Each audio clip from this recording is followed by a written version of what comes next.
everybody. This is Brother Ron Hurd, also known as R2C2H2 Artist. You are watching We All Be TV, News Free Dixie for the 21st century. Can you dig it?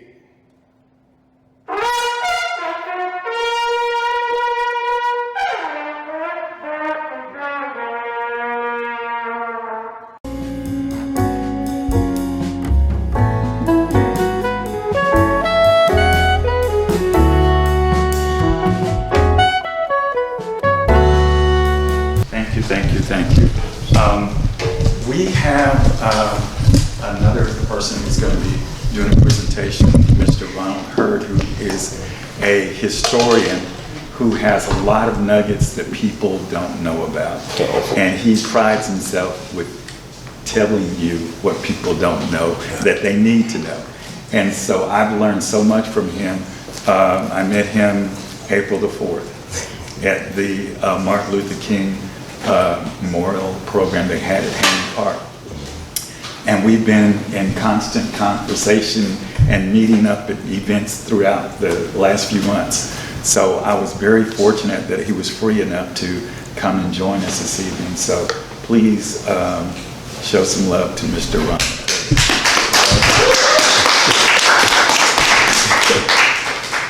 All right, okay, let me see if I can do something. Y'all doing all right?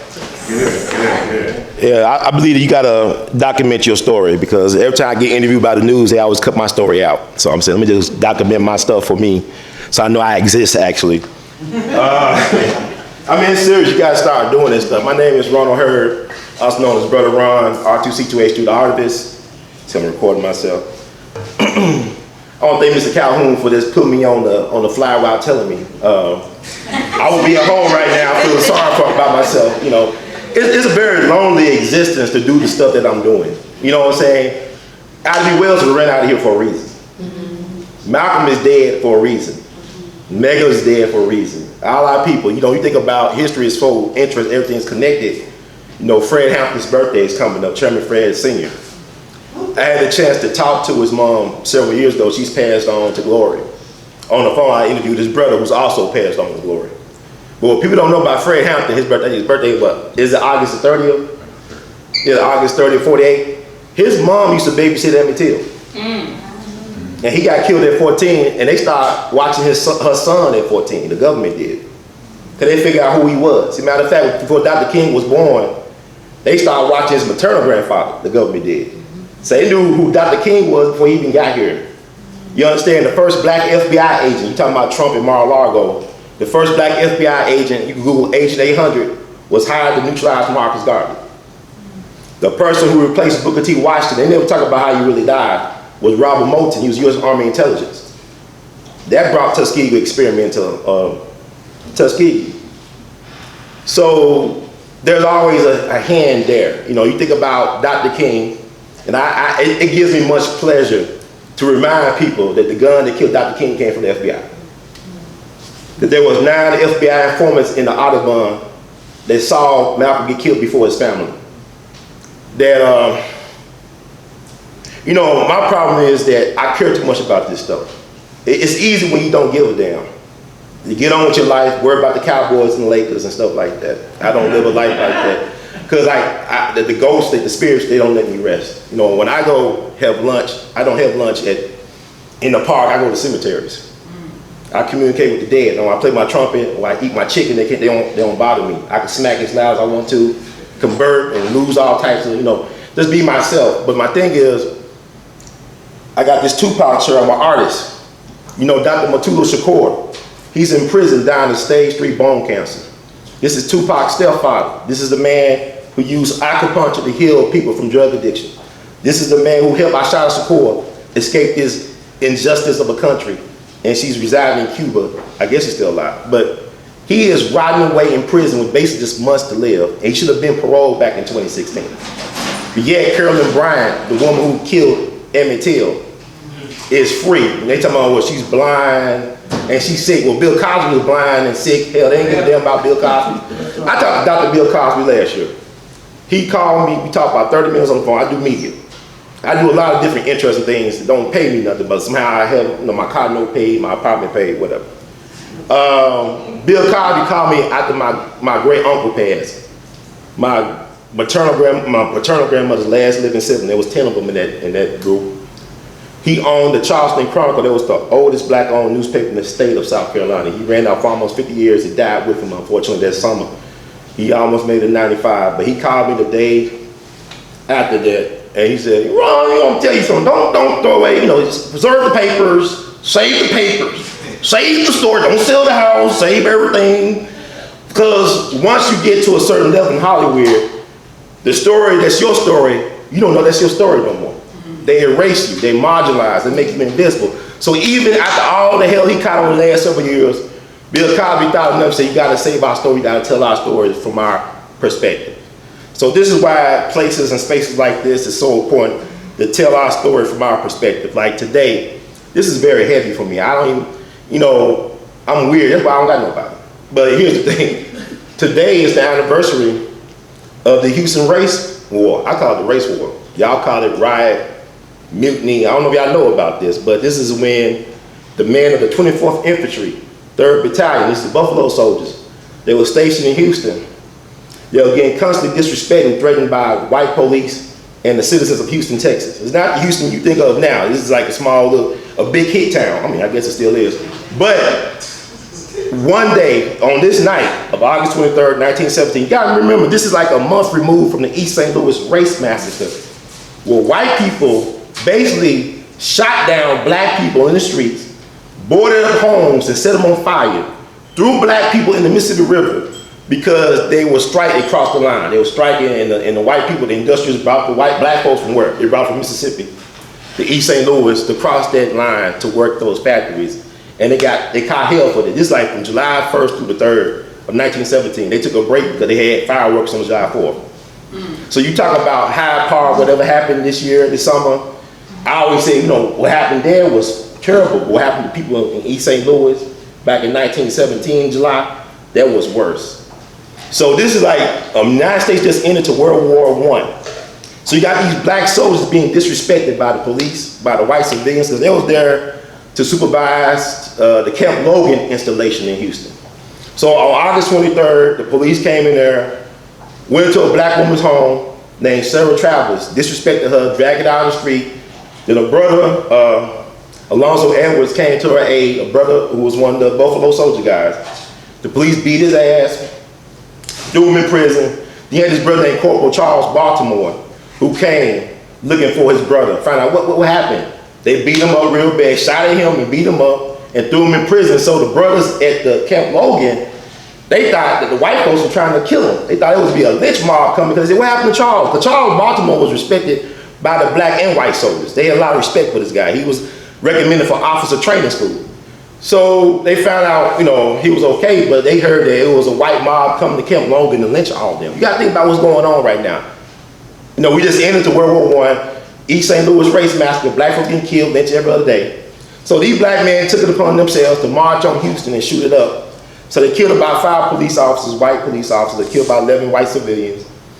And they had the largest murder trial in history that fall, where you had basically 19 black men hung, about 60 of them sentenced to life imprisonment without due process. They were denied due process. Matter of fact, they didn't have a lawyer to represent them. They had a dude that was a corporal and a professor, but he was not a lawyer. Not a corporal, but a colonel. I think he was a major. He taught at West Point, but he was not a real lawyer. So they were denied their due process.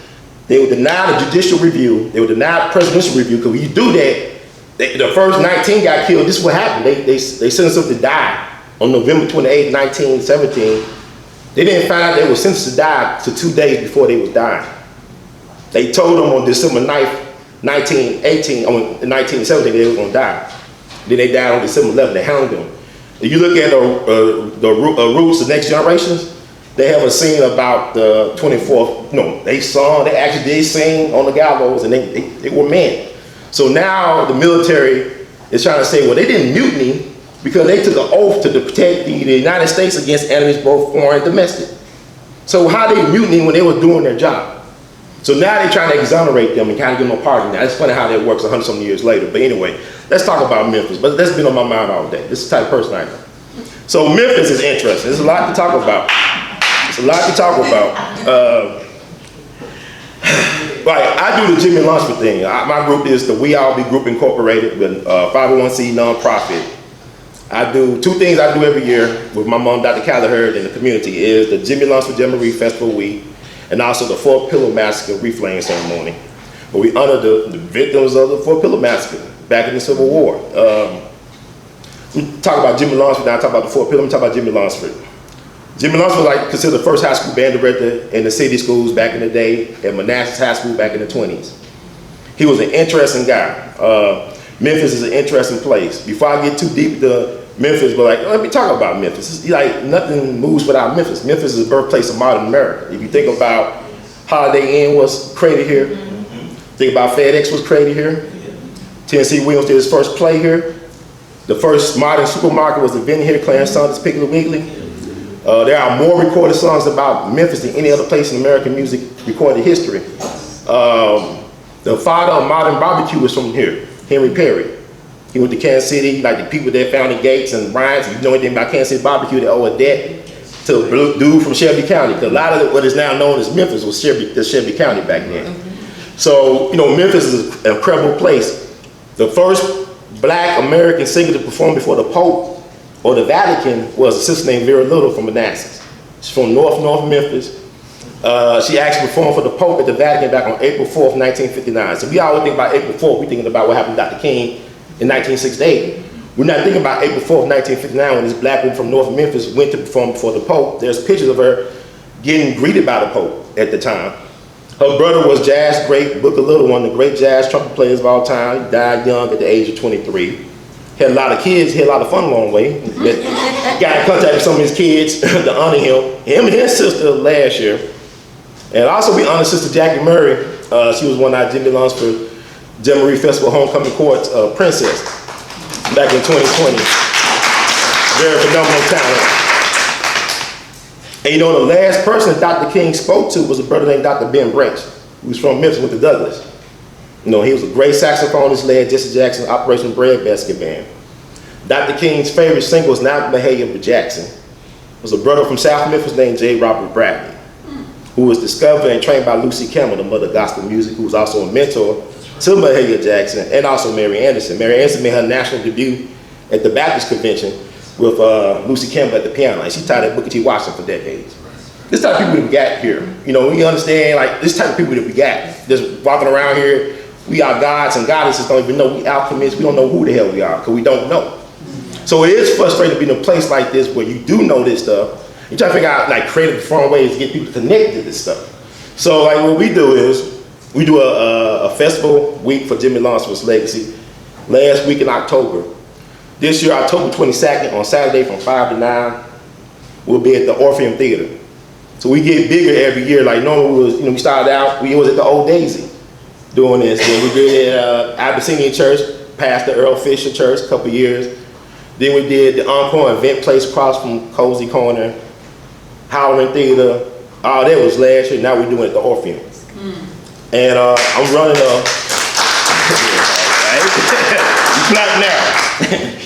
I'm running a fool's errand because I'm basically doing it and giving it away.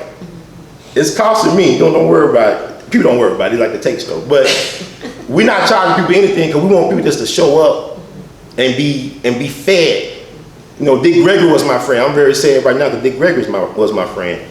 He passed away on August 19th, 5 years ago. So I've been in a kind of funk about stuff. But he told me, man, you can feed it, man. You got to feed our people. Even when you go broke and you want to go on vacation and get that plane ticket to bring so-and-so in here, you got to do it. So this is what I'm doing. He said, you're a soldier, we're at a war, this is your assignment. If you don't like the assignment, get the hell out of the army. So I'm doing this fool's errand, kamikaze, but we're going to give y'all a show on October 22nd. And please just bring your people and bring your appetite for edutainment because we're going to be honoring Lucy Campbell. We're going to be honoring Dr. William Brewster's, Elvis' favorite minister. Because Dr. Elvis is interesting. Elvis used to go to East Trigg Avenue to listen to Dr. Brewster and his choir and stuff perform. See, people got this weird thing about Elvis, but that's another story. But go on to him, they're our posthumous king and queen. And also our living one is Winnie Moulton. She's our queen this year. And also Brother Lawrence Boone Mitchell. We honor him and the legacy he represented at Royal Studios. Drummer Boy is our prince. And Deborah Thomas, the great Deborah Thomas, is our princess. So we honor them. Also, we're doing a tribute to Young Dolph, because Young Dolph was in the spirit of giving back to a community like this. He represents to me, even though he wasn't a jazz musician, like Jimmy Lunsford, they believe in philanthropy and humanitarian works. So we're gonna honor Young Dolph. We've been in touch with his family for that, and some other people be honored, like who the hell is Jimmy Lunsford, right? I say he was the first high school band director at Manassas, right?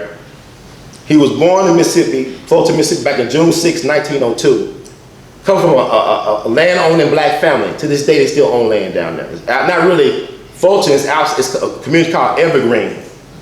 And like I went down there a couple years ago, talked to this man whose mom was his first cousin. He took me around. All this land owned by black people. They own homes. They got lakes and everything. You just, you don't think. But it's interesting. But he wasn't raised in Mississippi. He was raised in Denver, Colorado. He was taught by Wilberforce Whiteman, who was the music superintendent of the Denver Public Schools. But he believed that every child, black or white, should have a very excellent music education.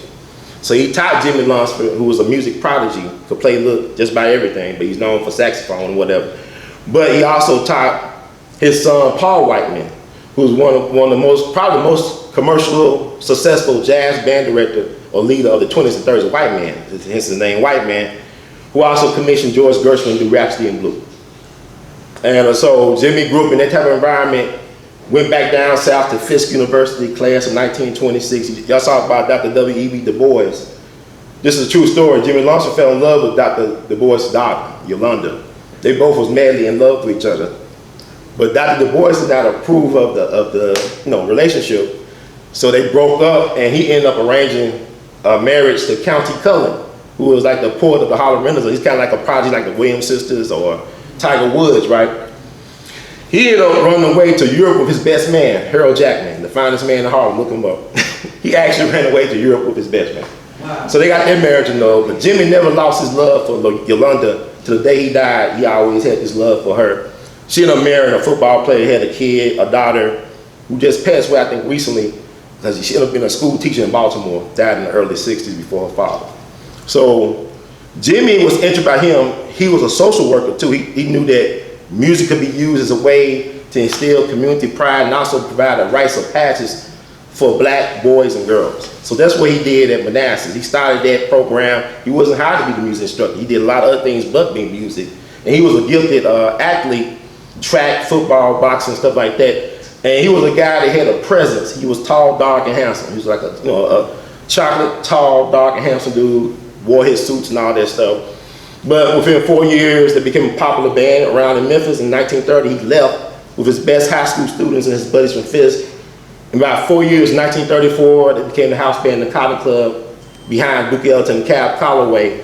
They were the #1 black dance band for black people in America. They were called the Harlem Express. They were bigger than Duke Ellington and Count Basie, Cab Calloway, you name everybody was the biggest.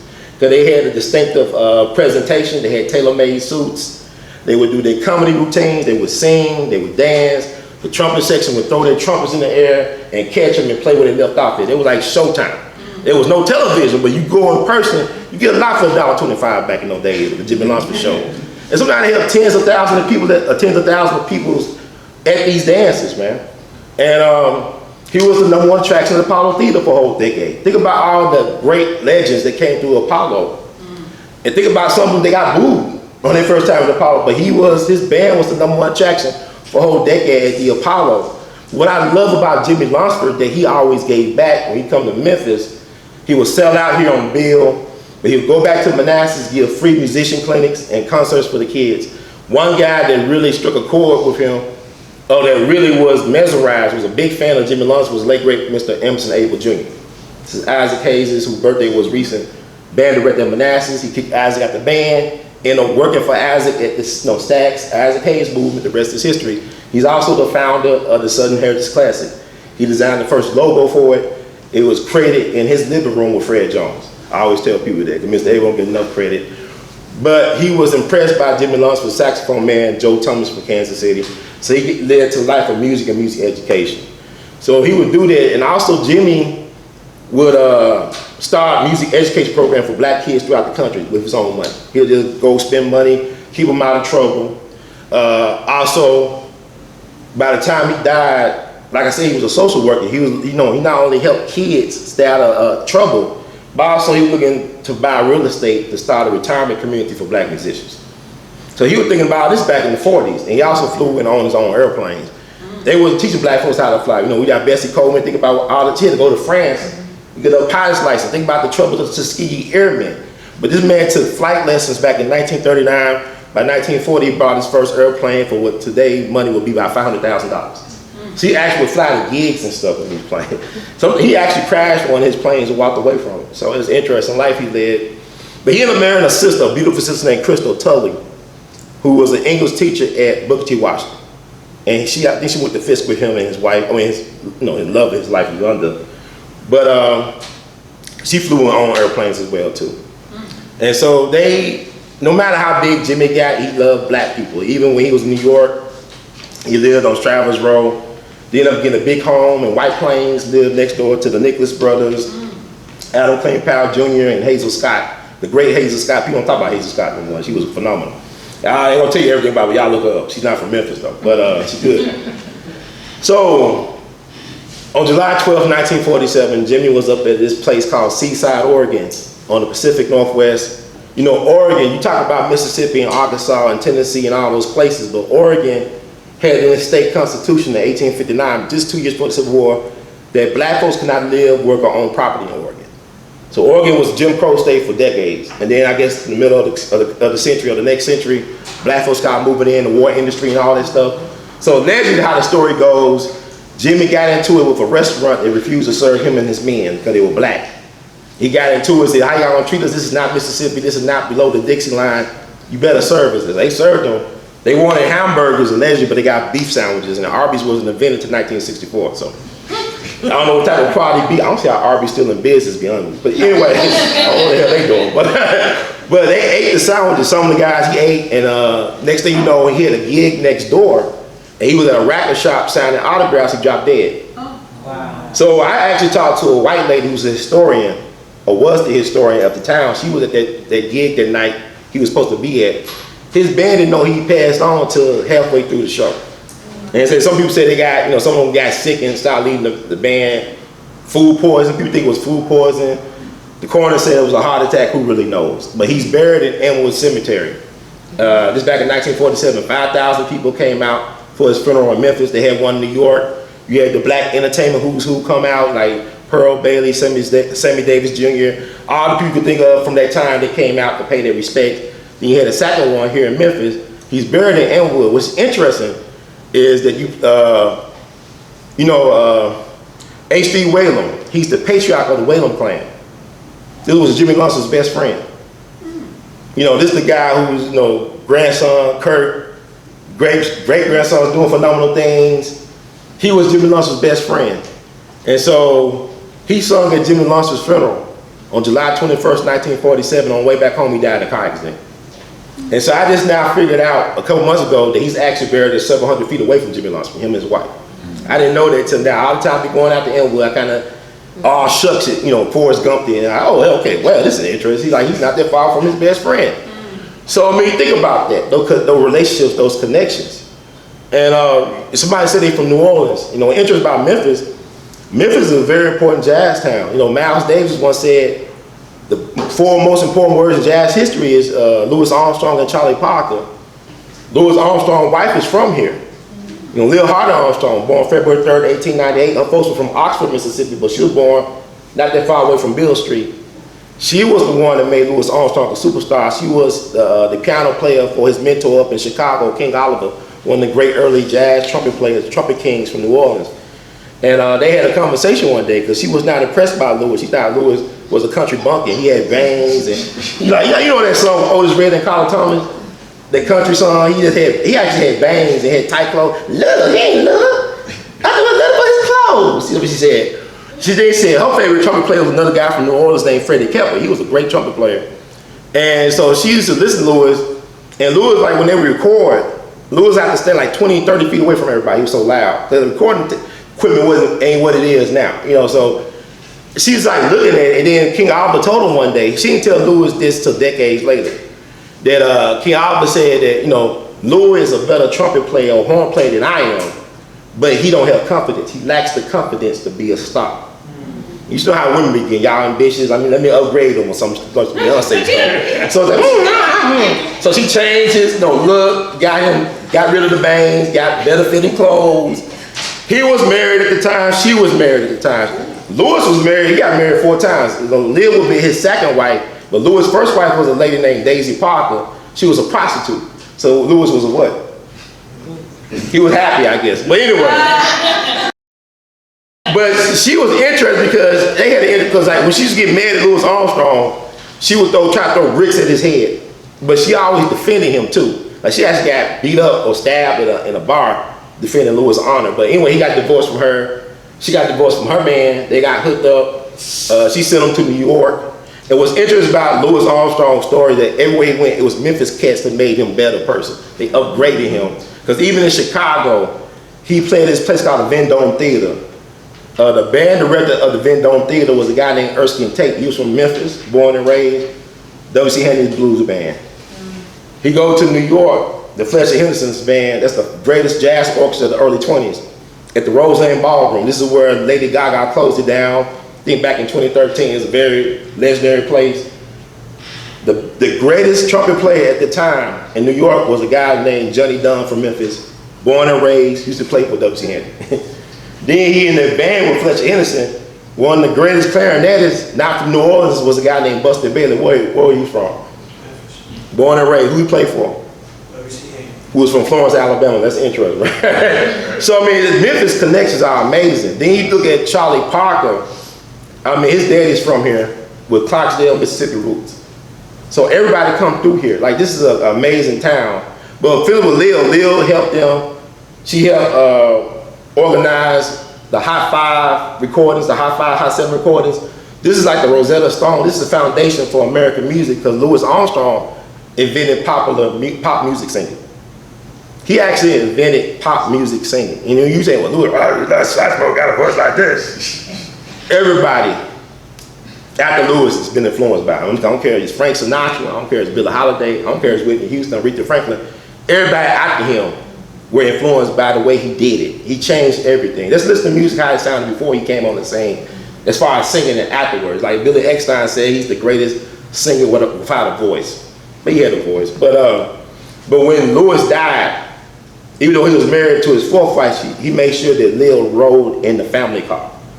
You know, he died July 6, 1971. And Lil actually died around August 27th. She was like in a concert performing for him on TV in Chicago area. And she died on stage of a heart attack, playing the St. Louis Blues for Louis Armstrong. So I mean, it was like a love story that was interesting. They never had kids like that, but I think I talked enough. I think I hit all of this. Well, the 4 pillow thing, the 4 pillow, I mean, like, you know, we talked about historic markers and stuff. So we've been doing the 4 pillow annual reflame ceremony since 2016. Sister Carolyn Banks, we started with Asala, Memphis, been going on to this year. And what we did was, the 4 pillow massacre happened during the Civil War. 4 pillow, Fort Henning, Tennessee, April 12, 1864. Confederate forces led by Nathan Bedford Forrest, the first Grand Wizard of the Klan, slave trader, slave owner, whatever. He led a Confederate army against the people at the 4 pillow, these Union Army, U.S. colored troops. And it was a massacre. By all accounts, from the primary on both sides, it was a massacre. Now his apologists want to clean it up, but it was a massacre. It got 300 black troops, white soldiers, and black women and children were killed. So they were buried at 4 pillow for, until 1867. They moved the remains to the Memphis National Cemetery. But there's like a little bit over 100 plots. We got almost 300 people dead. That means they got all types of remains mixed up in these plots.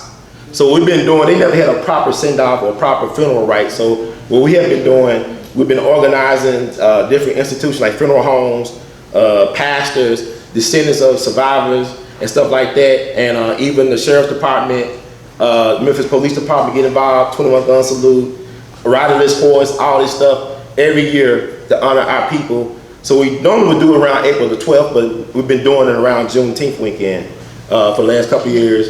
And in 2018, we raised $3,000 from the community to put a historic marker at the front entrance of the Memphis National Cemetery. And we dedicated that marker on Juneteenth of 2018. So that was pretty cool. Like, you know, I say like the ancestors or ancestors, they don't leave me alone. Like I'm not afraid. Like I said, I eat chicken dinners in the cemetery. Don't bother me at all. Like the history and stuff. They said don't forget about what we went through, Ron. Because I hate it when I see young people. I don't hate it. When I said, when people say I'm not my ancestors, you're not, because you don't have the courage. You don't have the tenacity. You don't have the conviction to be your ancestor. If you did, stop letting these folks tell you a story that's not true about who they are. If you know the true history of our people, Black history is better than science fiction. You know, if I told you Charlie Parker, whose birthday is August 29th, and Michael Jackson's birthday August 29th, Dinah Washington, Albertina Walker, all these great folks born on August 29th, Charlie Parker used to practice his saxophone for 11 to 15 hours a day for 4 years. That's how he got great. He wasn't born knowing that stuff. He just focused in on it and he did it. I don't know if he could do it today because, you know, social media and stuff, but, you know, this is the 30s, right? But he did it. But I'm saying, think about it, you put your mind to anything, you can do anything you want to. You are only limited by your imagination and your will. That's about it. Like I said, I could just talk all day. I ain't gonna do all day. I ain't gonna suffer y'all too much. But yeah, so if you want to know more about the Jimmy Lawson stuff and the stuff we're doing, I got cards, and also I got a YouTube channel, We All Be TV. Like I said, I used to be friends with Dick Gregory. He used to curse me out and buy me dinner for 6 years, and Judge Joe Brown. And also I interview people, and I try to talk about things like I'm doing now from a historical perspective, but also about current events and how it relates to the past, because, you know, history doesn't repeat, it rhymes. But before I go, y'all brought up Black Wall Street and how the black folks moved to Tulsa after the People's Grocery lynching. And, you know, it was a brother got killed in Tulsa on June 1st this year. He was a prominent doctor, right? And what happened on June 1st, 101 years ago, the most prominent person killed at the Tulsa Race Massacre was a doctor named Dr. Andrew C. Jackson. And guess where he was from? Memphis. He was from Memphis, born here in February 1879. The Mayo brothers who created the Mayo Clinic said he was the greatest Negro surgeon in the country. And his white neighbor, this guy named John Oliphant, he used to be a judge and police commissioner. He begged the white people, don't kill this man. He's a very important man. He saved lives. I think it was a 14-year-old white kid that killed him. And then the whole mob, because he was surrendering. Then the whole mob ended up shooting him up. And this is another thing, we're gonna teach critical race theory. Just don't teach about the losses. Teach about the victories too. Absolutely. Even with the Tulsa thing, people get it wrong. If you listen to the survivors' testimony, like the people that were actually there when they were kids and stuff, they said that the black people were winning. The black men were World War I veterans. They were trained for combat. They understood trench warfare. They were sniping these folks off the buildings. But what happened was they turned their damn selves in, thinking that these people respect their own laws. So they destroyed their whole section of town within 24 hours. It was 24 hours they did that. But it was because the black men turned themselves in to they thought was respectful authority. The lady said there were so many white folks that were killed that they were throwing white people in the Arkansas River because the quicksand would eat them up or would take them under to cover up the casualties. So now we all have this one-sided thing. And then I got two more examples I get the hell out of here. Keep on. People are always talking about Emmett Till. I mean, yeah, it's horrible, right? They never talk about Eddie Noel. They never, who's the hell is Eddie Noel? I'm gonna tell y'all a little bit who Eddie Noel was. Eddie Noel, January 9th, 1954, Holmes County, Mississippi. A little small, light-skinned fellow named Eddie Eddie Noel was a crack shot. This guy was a World War II veteran. But he was a trick shot. Dude, this guy used to shoot cigarettes and matches out of his wife's mouth. You used to shoot combs out of her head. That's how good of a shot he was. But the problem was on January 9th, he tried to get his wife to come home from the honky-tonk that she worked at. She was working for a white man. The word around town was the whole town was laughing at him because she was screwing the white man. So he tried to bring his wife home. The white dude tried to embarrass him, tried to bully him, tried to intimidate him. He went back to his car and got his .22 caliber rifle and shot him out of his socks. Then he killed the sheriff's deputy. Then he killed another white man looking for him, one of the largest manhunts in Mississippi history. He had like 400 to 1,000 white men looking for this one high yellow black dude for 3 weeks during an ice storm. That's how bad they wanted him. And he was hiding in the woods, he was hiding in the barns. He was shooting at them. He could have killed a whole bunch of them, but he was doing it in self-defense. It was times he would see them, they couldn't see him. And the white folks were scared. So what he ended up doing was he turned himself in to a white friend of the family in Jackson, Mississippi. They held him in Whitfield for the criminally insane. It's a penitentiary for the criminally insane, Whitfield. In building 43, I think it was building 43. They gave him electric shock therapy treatments. They were about to do a lobotomy on him, but they stopped it. You know, he never had a trial. He didn't get lynched. They didn't do the lobotomy. You wanna know why? Because the white part of his family stopped all of that. They stepped in, you ain't gonna do nothing to him. Because he was named after one of the governors of Mississippi, Edmond. That was one of his ancestors. So his name was Attn. So he spent about 20 years in the Whitfield. They let him go. He lived the last 24 years of his life in Indiana, Fort Wayne, surrounded by his family. Died in 94 at the age of 68. So why they don't talk about Attn? I mean, this is Mississippi, right? This is a year before Emmett Till, and he got away with it. And I don't know, he spent 20 years, but he lived almost 30 more years, and they didn't do no lobotomy on him. If y'all know what lobotomy is, you know, you don't want that. It's like scrambled eggs. But another story, and I'm gonna get out of here, I'm gonna get the hell out. The Tyler County Massacre, y'all ever heard of that? The Tyler County is a county in Mississippi where Oprah Winfrey is actually from. She was born there in Tyler County. And what happened, this happened back in January 1950. This is almost like, 5 years before Till, right? Where you had this black family that was almost nearly massacred by this white man named Leon Turner. He was a bootlegger, crazy white dude. What happened was that he was mad at the father of the family, Thomas Harris, because he stopped this man from raping his wife and his daughter. This dude was trying to rape his wife and daughter. And the sheriff caught him and put him in prison, so he escaped from prison. Him and his two other white guys, they were brothers. They went to the house, they killed about 4 of his kids, I think, and shot him up. And they were caught eventually, but he ended up testifying in court. When he was on a gurney, he was basically on his deathbed. They brought him on his deathbed to testify against this guy. Cause y'all talking about the Emmett Till with Mose Wright. That was brave what Mose Wright did. But this happened 5 years ago, almost. When this dude was on a gurney, he said, that's him. That's who shot me. He died like 4 months later after he got shot. But here's the amazing thing. An all-white male jury sentenced that guy to a life in prison. They gave him life. This is 1950 Mississippi. Jim Crow, Mississippi. They gave this white man life for what he did. He killed them kids. And he ended up dying in prison 19 years later. And they gave the other guy, one of the brothers got 10 years, the other guy like 12, 25, something like that. So why we don't know about these stories? Why it's not taught? I mean, yeah, it's good to hear about all the other stuff we went through, but there's some other stuff. We got some wins. If we didn't get some wins, we wouldn't be here right now. So let's tell the whole truth. Cause I never learned about who I was at school. I learned it from listening to elders. I learned about Emmett Till from my grandparents' stuff. They from Mississippi. You know, my grandma had a World Book Black History Encyclopedia from 1970s. It was like one edition. I used to sit on her floor. I couldn't sit on the couch because it was all plastic. You know how they go. So I sit on the floor. I'll look through that book. This is like I'm in elementary, so I knew about Medgar Evers and Burt Williams and Paul Robeson and Josephine Baker and even Fort Pillow Master from reading that book. I never learned that stuff in school because school ain't qualified to teach me who I am. School's only qualified to teach you how to navigate this system.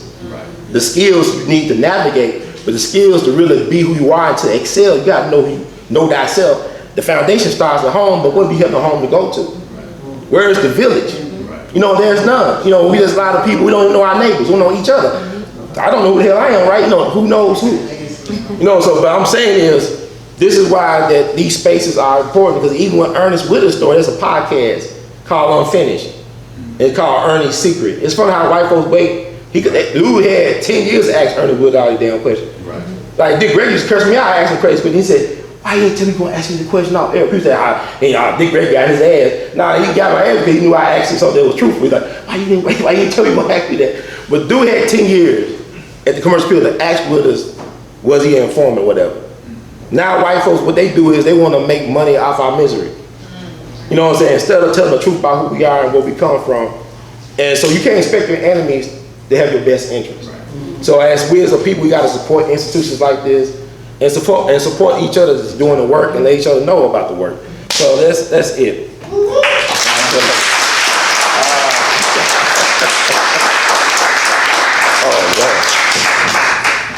I'm sorry for that. Not at all. Not at all. Like I told you, he's got a wealth of information. Once you open that can, you can't close it. That's unfortunate. And that's what's really important. It gives everyone a thirst to learn, to seek, and to internalize whatever you find out. And so we've had an opportunity for some dynamic speakers to make their presentations. So we'll open it up to anyone have any questions from the floor that they want to ask any of the panelists that have made their presentations. Here's your time if you have any questions. Yes, ma'am. I had a question and a comment. One I wanted to ask, when you was talking about the Mississippi River, that's not when I came in, but you was at a little area where there was a walkout toward the river. Carolyn. Oh, Jeremy? Yes. Okay, I'm sorry. Okay, it was at an area where the scenery, there was some buildings behind it, there was a little walkout to the river. Where is that walk? Is that, where is that walkout? That's where the little river boats take off now to go the 90-minute cruises up and down the river. It's where the old, Right near the landing, Hill Street Landing? yeah, but it's a little bit before the Bill Street landing. Oh, okay. Cobblestones, because Okay. those are some of the oldest cobblestones left in the country. Right, So yeah, okay. that's where it was. Okay. And then I wanted to comment on what Ron shared with us, because I often hear presentations like this about Memphis and you know, really in-depth, you know, historical presentations, but rarely do I hear people integrate that story of Memphis into the rest of the country, into the rest of the world. And that's one of the things that I think Ron does quite well. He tells us about Memphis and its impact and its legacy on the world. And so I really just wanted to commend him for doing that, because those of us who are not originally from Memphis, where my family's from the Mid-South, I've learned so much from them.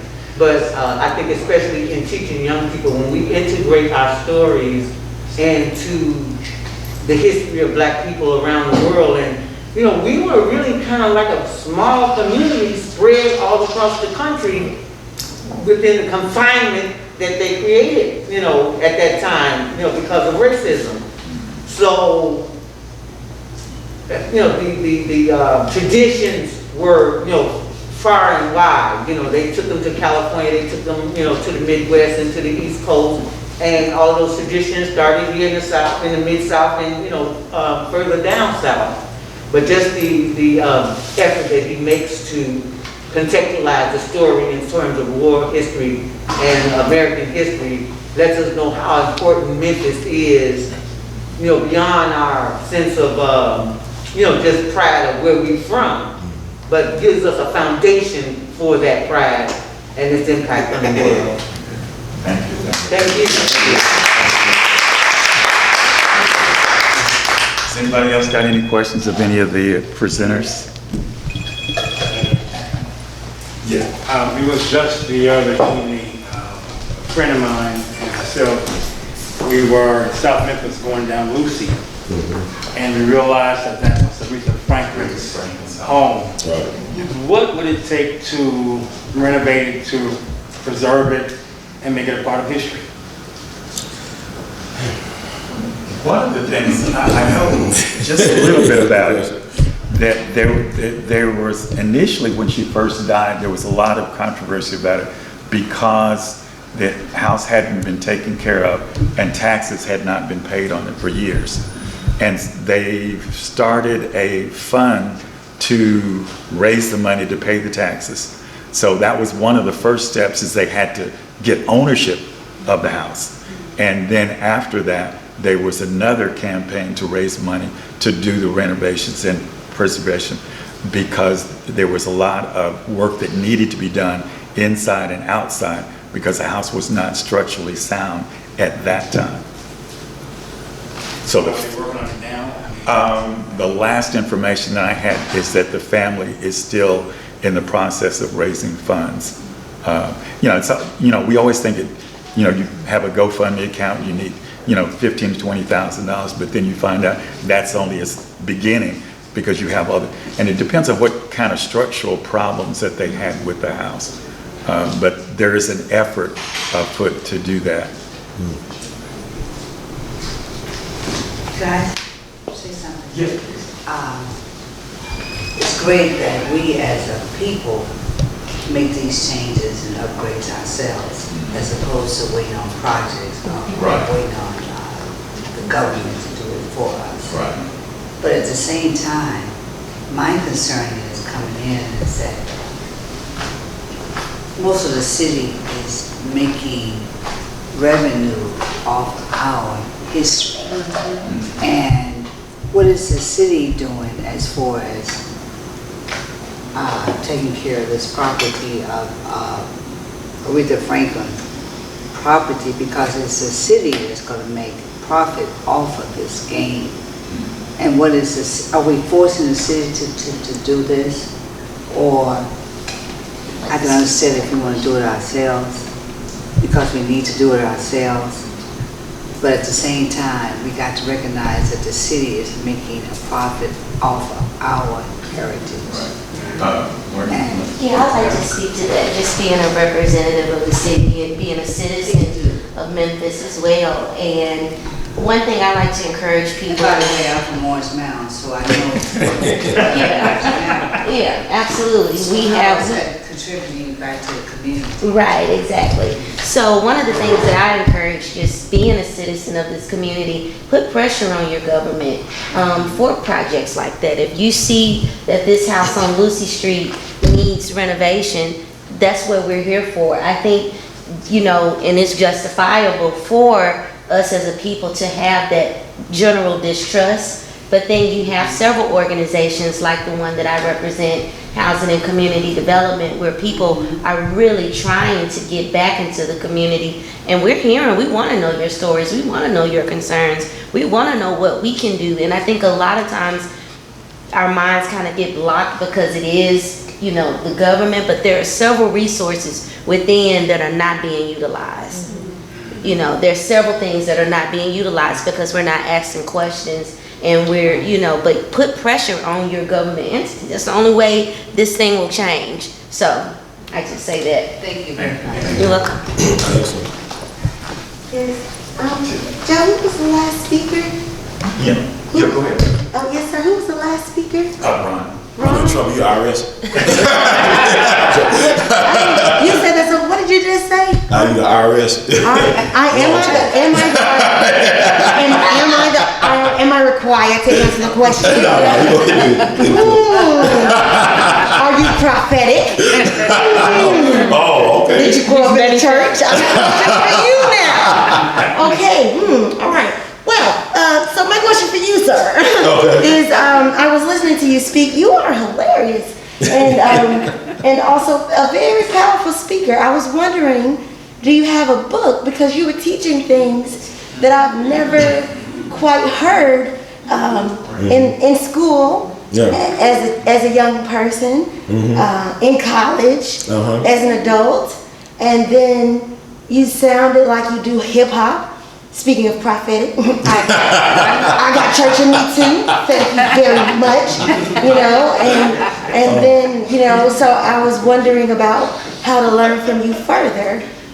Well, I do work, like, you know, this work is bigger than I. You know, you got, well, Dr. John Henry Clark said you got to bury the man and continue to plan, excuse me. So I do, I give you my card, but I have a YouTube channel that I keep a lot of my interviews and thoughts on. Like, I used to be friends with Baba D. Gregory, and he passed away on August 19th, 5 years ago. So I feel some type of way, but I see the guy everywhere I go. I hear him. It's like, people never die.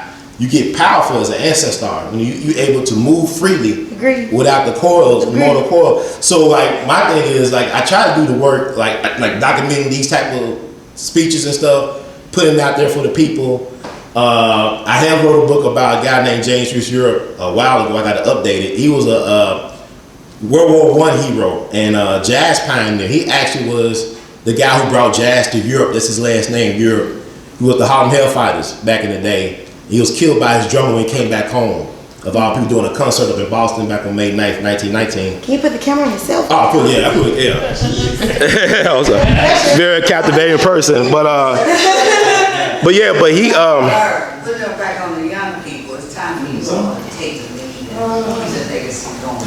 No, I got a lot still left now. Ain't time for I'm like Trump on there. I still got time. I reclaim my time, but there's so much information. Like I said about even how they talk about critical race theory, right? You ever heard of Washington? If I may, speaking of critical race theory, Yeah. background working in politics, I just want to say it does not exist. Yeah, exactly. Okay. It was something that was created by some campaign as a distraction, and then it got Americans talking about something that does not exist to argue about some other thing, and now we're talking about critical race theory. It just doesn't exist. Yes, it does not exist. Yeah, like the way I hear what she's saying. No, seriously. Yeah, I hear what you're saying. I didn't interrupt. No, you ain't interrupt because I was making a point. Like when you talk about the Red Summer, when they always talk about the Red Summer 1919, they always talk about Chicago. It really started in Washington D.C. There's a reason why they didn't want you to know about Washington D.C. because black folks fought back and kicked their ass. Because what happened in Washington D.C. was that Woodrow Wilson allowed for white U.S. military men as also the police. All these race massacres and all this stuff happened with police misconduct. Every riot or massacre you think of, even Memphis race massacre, police misconduct, disrespecting U.S. color troops, like they did in Houston back in 1917. So you had U.S. military guys, white guys, just killing black folks in Washington, D.C. Woodrow Wilson did nothing about it. Dr. Carter G. Woodson, the father of Black History or Negro History Week, he saw a black man get lynched on his way home. He had to hide and saw this black man get lynched by white folks in D.C. proper. So what you had black teachers, men and women and veterans fighting back. You had black folks sniping these soldiers and police officers from buildings, doing drive-bys in D.C. You had black folks from Baltimore supplying these folks with guns and weapons and stuff like that. This is the history they don't tell you about, and Woodrow will say, okay, y'all, we had enough. This is when he won't be president. I call it ceasefire. Stop it. So I'm saying, why they don't never tell us about that? They always talk about a lane where you got like 1,000 black folks, sharecroppers killed for trying to be unionized because of white business exploitation. But they, and also, if you think about I-55, right? Dwight D. Eisenhower, he was known for what? For creating the freeway, highway system, all that stuff, right? You had a black man back in the 50s named Isidore Banks. He owned like 3,000 acres of land over in Arkansas. From Marion, Arkansas, he brought lights to that county where Marion at. He was a philanthropist, a humanitarian. He created a cotton gin for black folks to do their cotton. Them white folks killed him. They lynched him. They tortured him for days. They tied him to a tree. He was a big black dude, over 6 feet tall, red, big guy, big appetite. They basically burnt him to death. They castrated him and everything. This is back in June of '54. His family had to leave everything behind. So everything was left, and his eldest daughter, went to the bank. He had almost $100,000 in the bank. It was all gone. See, like the sheriff of the county was the tax collector too. So when he died and he passed on to his wife, she ended up, a retired school teacher had $8 million to give to a church. Who money you think that was? But a lot of I-55 is built on his land. That was illegally seized for him because they lynched him. Because most lynching victims were business people. Like the Thomas Malls, they were business people. They were doing better than their competition. So they killed a lot of black folks because of political and economics. It was a people's grocery store in Tulsa too. You know what I'm saying? Like, it's like, I don't know what type of, I want to do a book about, is that a movement? Was there like a movement, like, with the people grocery stores around the country? So, man, you start thinking about stuff, is that the fact that the matter is that who taught you to be docile? You know what I'm saying? Like Malcolm said, you bleed in Korea, you want to bleed in Mississippi for you? You know what I'm saying? So who taught you not to have your own best interests at heart when it comes to putting yourself on the line? That's the reason why we need to educate our own. Yeah, I agree. And speaking of educating our own, further to the point, you just went into a whole nother education. I got to record it so y'all can. It's like Tupac got mixtapes. So because you went into a whole nother informational session that was not on the subject. And that's why I'm by myself right now. That's why I'm alone. A whole other session, a whole other chapter of a different. We all want to go. We all want to go to the next one. Oh, I'll write the books then. All right, I'll go ahead and do the books. Jesus Christ. Okay. All right. Okay. I got my card. Yeah, we connect. I got a reading list too. gonna shut up. I'm sorry. I got cards. Yeah, I got cards for you. So does anybody else have anything before we adjourn? But I want to end by giving you a little bit of information about the Withers collection.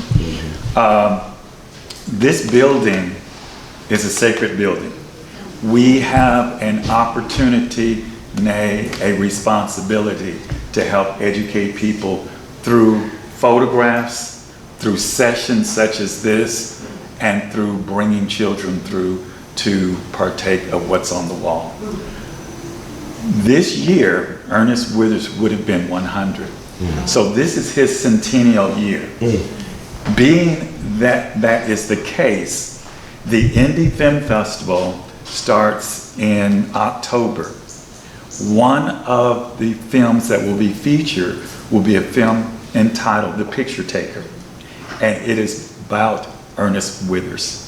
So that will be the premiere. I was fortunate enough to see the soft showing of it a few months ago, but this will be shown as one of the feature films in the Indie Film Festival here in Memphis. We don't know exactly where it's going to be. I think it's going to be at the Holleran Center. They have a preview on September the 13th. You have to have an invitation to go, or you have to sign up to go. But they're going to reveal the order that the films are going to be shown and what venue they're going to be shown at, because usually they use about 6 or 8 venues throughout the city. So that will be coming out this year. We have a movie called Till, T-I-L. It's about the Emmett Till story. Whoopi Goldberg is one of the stars in the documentary. And this is taken from Ernest Withers' documentary when he went to Muddy, Mississippi to document the trial of Emmett Till, the murderers of Emmett Till. And there were actually 2 trials. The first was a trial for murder. The second was a trial for kidnapping. And of course, everybody knows it was all white jury, which was not a jury of his peers. But when Ernest Withers went down there, he took an assignment from the Chicago Defender. You know, people know about the Tri-State Defender, which is a local newspaper. Well, the parent of the Tri-State Defender is the Chicago Defender by the Sandstack family, and they commissioned Ernest Withers to go to Mississippi to document the trial. So this documentary, Till, is taken from his works. It's taken from the document that Ernest Withers photographed and wrote from his being at the trial. So that's going to be coming out. The premiere of it was in the Tribeca Movie Festival in Woodstock, New York last month. So that was the premiere. So now they're shopping around to the Netflix and Hulu's and all those streaming services. So it'll be coming out sometime soon. So we have a lot of other things. We're looking at doing a block party on Bill Street, on this end of Bill Street, probably the weekend of the 15th or the 19th of October. So we have a lot of things that'll be coming up. So we want you to stay tuned to see what we've got coming up, but also before you leave, take a walk through the museum and see what we've got. We are a nonprofit, so we look for your support. We are on the streaming services, so we will be keeping you abreast of upcoming events. So stay tuned. There's a lot coming up for Ernest Withers' legacy, and that's what we want to call it, the legacy and documentation of our history. Okay? So thank you very much for your participation. And we have lots of items on the table, novelty items, so feel free to look through what we've got. They're all for sale, and we appreciate your coming and your support. And again, we have to support each other. That's right. You know, you guys have entities that we can support. We want your support, and we help you, and that's the way we get what we get done. There is one other little thing. I started a group for the east end of Beale Street, which is the Sugar Shack is on the next block. We've got A.L.L, etc. next door. We've got Withers Collection. We've got Lucy next door at the Old Daisy. So we have people who want to become tenants of the New Daisy and the Old Club Royal. So right now, we're working with the city, with Paul Young, with Mayor Strickland, on trying to release those leases so that we can put people into those buildings, and we have some synergy on this end of the block. So I've been aggressively working with them to try to secure, I've got tenants that want in those buildings. We just have to get some contractual things taken care of, because money is owed on that building and the money is owed on the other building. But we've got tenants that are ready and willing. Sugar Shack wants to move into the building on the corner. Oh, really? The one that no one's been able to get. And no one's been able to get, because the infrastructure work is going to be over $100,000. Oh, that's a reason. The plumbing is in the floor. So you had to rip the floor up to get to the plumbing. There's concrete floors. So it's the floors, the kitchen, air conditioning. It's over $100,000 worth of work. But Sweetie Pies wanted to move in there, and they kept giving her the bill. She thought the city was going to do it. That was her understanding.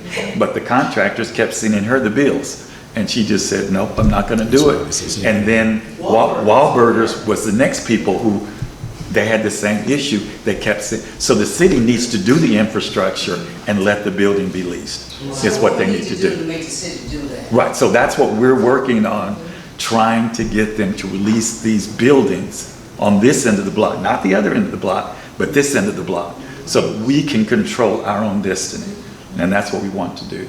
So, yes, sir. I've got one more question, actually. First Baptist Bill. How can we get them to be a part of the tour? Because Well, this was built by blacks. Right, now it does need to be, it's under potential renovation, so that's already in motion. Hasn't been done, but it's in motion. So part of that has to do with having, like you use it on your tours, it's included in the Heritage Trail brochure. So it's listed, the information is there, but it is in dire need of renovation. It's still being used for special projects. Claiborne Temple, like Claiborne Temple is another place. They started the restoration project financing in 2017.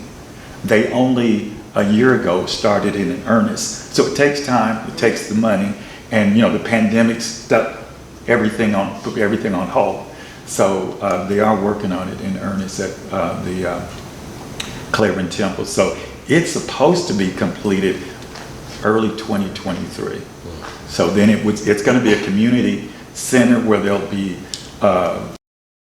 event space, there'll be community programs there, there'll be church services there, but it's going to be used for the community, is the intent. Like the old Melrose High School, it's going to be a community center. So a lot of those things are starting to happen. A lot of stuff went on hold during the pandemic, but we're at a point now where people are ready to start putting money and investing it into some of those projects. I went to the Downtown Neighborhood Association meeting last night, and they unveiled some of the projects that they're working on. So the one good thing is they're rehabbing and reinvesting in property instead of tearing it down and building something in its place. So that's one of the, I went to Charlotte, North Carolina in 1982 to a convention. I worked there in 2015. They tore everything down and then built everything new. It's pretty, but there's no grit, there's no grind, there's no history, there's no history in the city. You can't find buildings from the 1800s that are still surviving. They just tore everything down and everything's new. And it's pretty, but it has no gut, it has no heart, has no soul. Memphis has all of that and some. So, anybody got anything else? Thank you so much for coming. Thank you for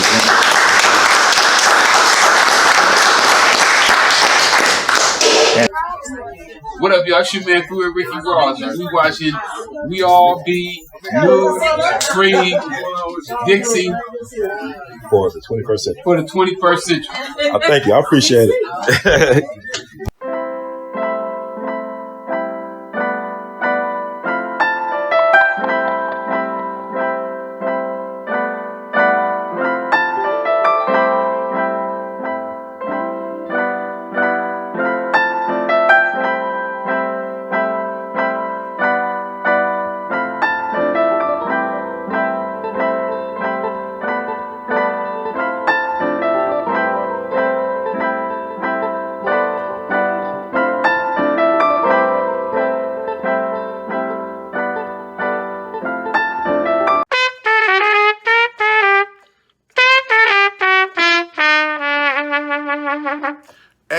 Hey everybody, this is Brother Ron.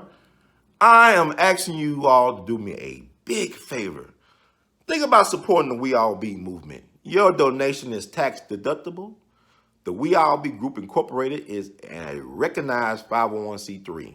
And I'm just asking you all because I want to keep on bringing y'all quality work through the way that I know how to do best. And I'm going to sing my praises and toot my horn. A lot of y'all were not hip to Dick Gregory until Brother Ron brought him on the We All Be platform, until that jingle review we did. Y'all seen another side of Judge Joe Brown, and Judge Joe Brown's message has been amplified. But it was We All Be that brought Judge Joe Brown to y'all back in 2014. And so many others. And we covered so many things. So help us out so we can help you all. Peace.